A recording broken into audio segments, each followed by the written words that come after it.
Hey guys, Ron here. I'm out of breath and I'm going to be more out of breath as I continue because I'm climbing a large hill that's going to lead, but it's important to me because I want to do this vlog for you. Can't see it here, but well, we're going to be seeing it in a minute. I used to take my 6-cylinder car, my 4-cylinder car up in my 20s up this hill because it's right across from the old Sharon Tate house where they're doing a lot of construction up there now. Today I'm going to the old Dragon's Lair, which is Rudy Valentino's house, and I'm bringing the dog with me, and he's a little confused. There's a lot of cactus up here. They don't want people coming up here. I used to, like I say, bring my car up this hill. You can't see it now, but it's pretty steep. My 4-cylinder back in the day could barely make it. Anyway, so we're going to talk now, and I'm going to have to refer to some notes. I apologize, I rarely do that, but there's so much good stuff about Valentino, and there's stuff that I'm leaving out. It looks like some people coming, so it looks like this is sort of a hiking path for people too, and I can see why, since it's so damn steep. So if I can talk and hike up a steep hill at the same time while out of breath and you can still hear me, we'll do it. So we're talking about Rudy Valentino today. Rudolph Valentino. His real name is a long Italian name, which is unfortunately unpronounceable to me. So we're just going to go by his American name, which is Rudy Valentino, which was Rudy Valentino. Well, they have a dog, so we got to be careful here.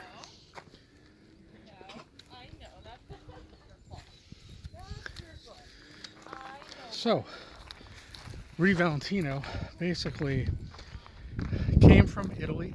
He was really, well, he did a number of things. He went to Paris.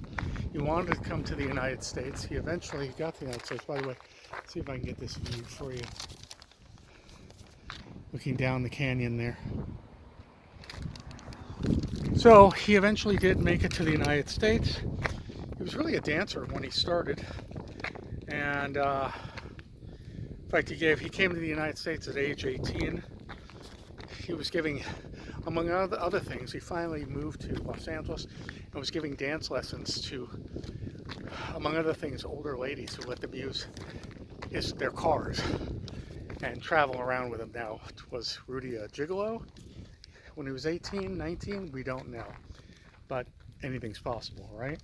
But he was convinced to try out to be in show business, and that was the time of silent films, and he did make it into silent films. Actually, he had a let me skip to something here. Whoa. When you got a dog that pulls at you, it's really difficult, you know. He auditioned for movies. He was with Metro. I'll let you look at the scenery too. He was with Metro, which became MGM. Metro Goldwyn Mayer. Maybe it was already. I guess Louis B. Mayer was already there by that time. Come on, we can't climb up the hill. Can't climb up the hill.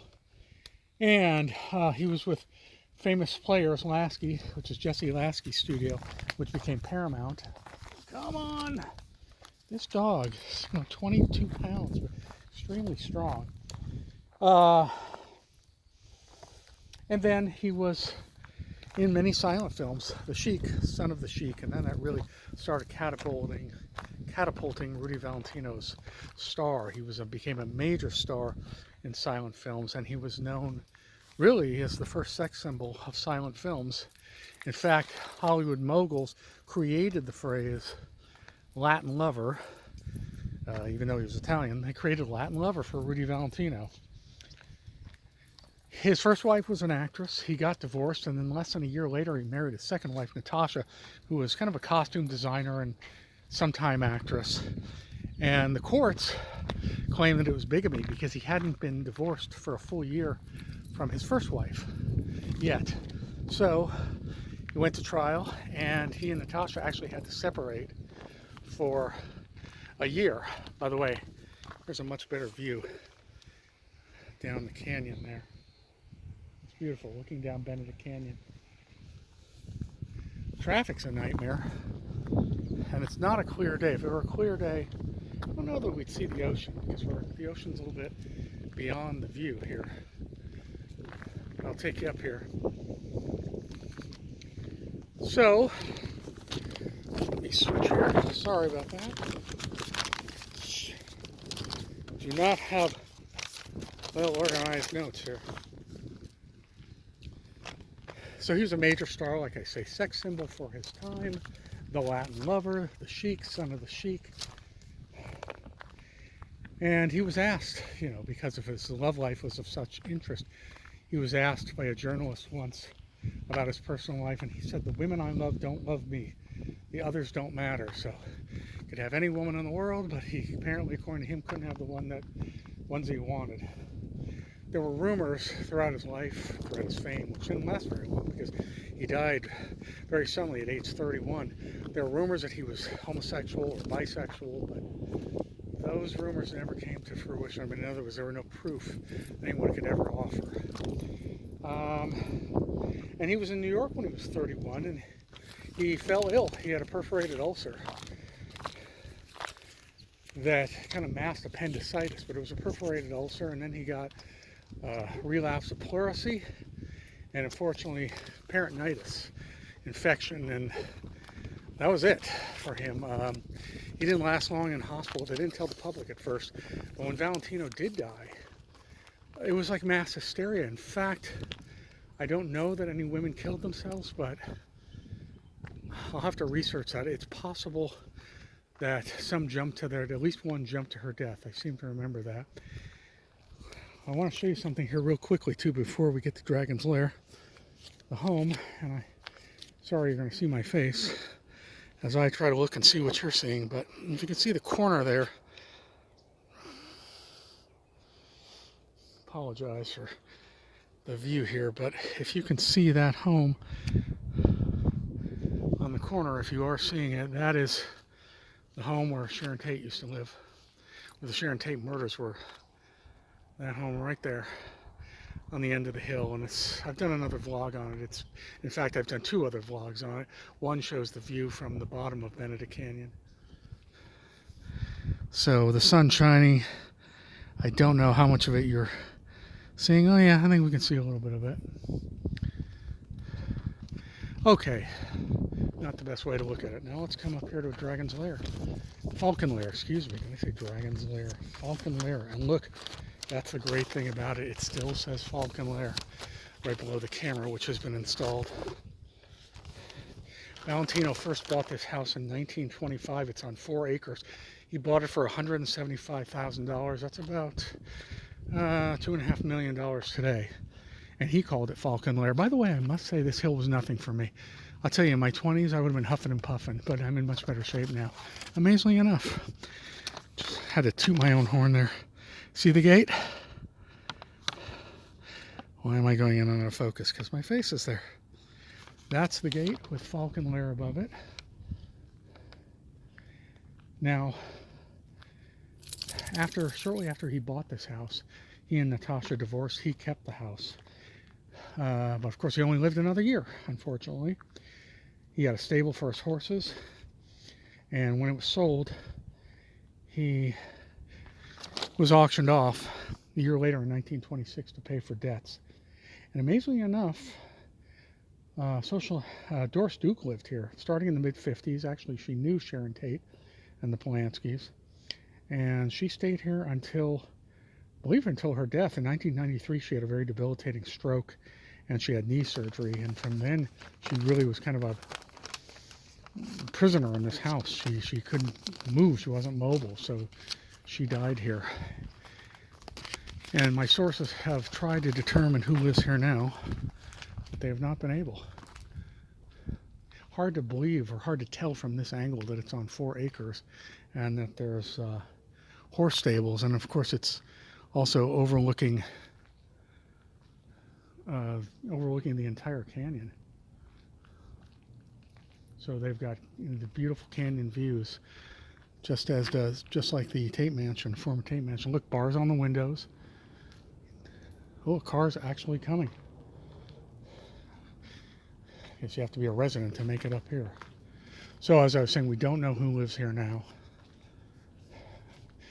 Let's see, maybe it's a security car. They're coming up slowly. Maybe we can get another canyon view while we're up here. Boy, that hill was nothing. I should do that more often. It's a great workout. Let's see if we can look through the fence here for a second.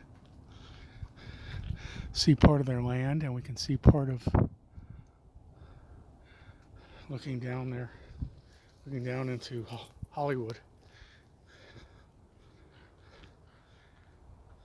So, you know, I guess one of the questions is, if Valentino had lived, would he have successfully made the transition into talkies from silent films? I haven't really read anything about his voice, and of course, obviously, he probably had a thick Italian accent. I have a feeling that his fans would have forgiven him, though. He was such a major sex symbol, and apparently a good actor as well. But obviously, as we know, you know, silent films were a lot different than talkies. So we don't know what would have happened.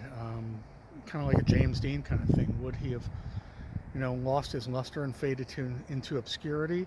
Would he had kept a long career as he transitioned into talkies and played different kinds of roles? We just don't know. Let me show you again a little bit over to the canyon. I guess it's hard to see. It's not a private road up here, but it does say no trespassing. Wow, there's a humongous house on the hill there across the way. Can you see it? That is really a big one. You know, I can look at the biggest houses in the city, here in Beverly Hills, in particular in Bel Air, and they're masked in, even with research, they're masked in LLCs. Oh, here's part of the land. Can you see part of that? Looks like this is part of Falcon Lair as well, behind the fence. So they put this green fence up. It's kind of bent. I don't think this is for renovation. And a huge house down the hill there. Oh, we're coming up to another no trespassing sign. Okay, that says private property. So the one at the end is private property, and it's the street is no through street as far as driving. So we're going to turn around. We don't want to be shot for trespassing. Let's see if we can get that picture of that house down the hill. Yeah, a little bit. Across the way, above the old Sharon Tate house, they've been doing construction. You can see some of it. They've been doing it for, God, over a year. And all the landscape and construction guys leave at 4 o'clock, so they were just tearing down the hill just as I happened to get here. And there's a porta potty here. So I guess they're doing work around here as well. Maybe on Falcon Lair. Let's take another look at it from this angle. Yeah, like I say, it's hard to imagine this being 4 acres. Behind here, and of course, excuse me, and of course the massive views that they get from the canyon and the horse stables, but they're there, or at least we're there. Let's see who's down here. Let's see if this is oh, here's the car. Where's it going? There's a fence that's seemingly doesn't go anywhere. Oh, maybe it is. Somebody's going in here. Somebody lives across the way. Okay, folks, well, my name is Ron. If you enjoy my channel, please subscribe. And if you do subscribe, please hit the little bell icon next to the subscribe button. If you do, you will be indicated as to when I post. Please give me likes, because YouTube loves that algorithm, or their algorithm loves those likes. Apparently, that's what I hear. And it'll direct more people to my channel. And please comment in the comment section. I do get a pretty fair amount of comments, especially probably because I'm asking for them. And I really appreciate them. I love your theories. And that way I don't feel kind of like I'm just talking to myself here. We can have a little discussion on the subject at hand, whatever I happen to be filming. Okay, folks, and I'll see you at the next location. Thanks for watching. Thanks for listening. Bye-bye.